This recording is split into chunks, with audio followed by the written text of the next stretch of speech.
My first night at the school was very, I guess it changed my life. It was, there was such a vibe in the school of like energy, feeding off energy and building off energy, and there was a lot of discipline and the techniques were so beautiful and just the control. I walked in the first day and I told him I had been doing martial arts. He says, sure, let's go. Get up on the floor. I'm like, great. And sparring happens towards the end of the session. And he's like, all right, kid, let's see, get up and let's see what you got. And the fact that he wasn't worried that I was going to get hurt or anything else, it drew me to him so much. And then the second day, I remember so vividly, I got sidekicked in the mouth and both my lips were split. I wasn't even an official member yet. And I was like, this is my teacher. You know, anybody that's willing to go out as far as to do that is the guy for me. I knew that was it. There were days where I felt like I am a total martial artist and I can do all these things and and then there were days when I felt like I was sucking air and could barely do another kick. But somehow you fed off your brother or your sister, and there was definitely a camaraderie that happened that kept you going. Philippe immediately comes to mind because he was the big brother, you know, the Dai Sihing, and he led a lot of the classes. John England also comes to mind. Cece, the very strong female character in this whole, you know, team.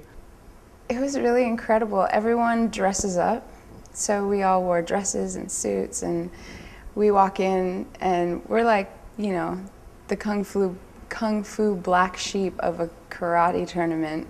So it was very interesting. It was very scary. People were big and it was very intimidating, but at the same time it was just getting in the ring and focusing on what you've learned.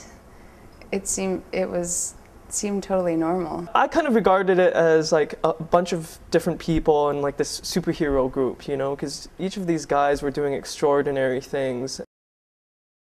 I mean, there's a lot of things that I love, and I have a lot of hobbies. This wasn't a hobby. This was a way of life, and I like that.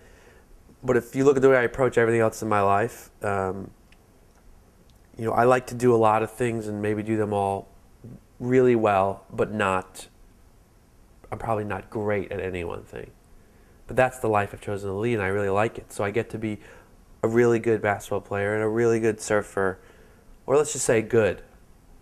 But I'm not great at any one of those things. But for me, it's a full life.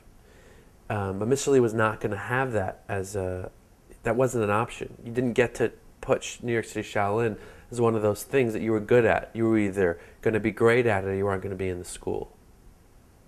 I guess that's the real difference between me and a lot of the other students, is that they committed to be great.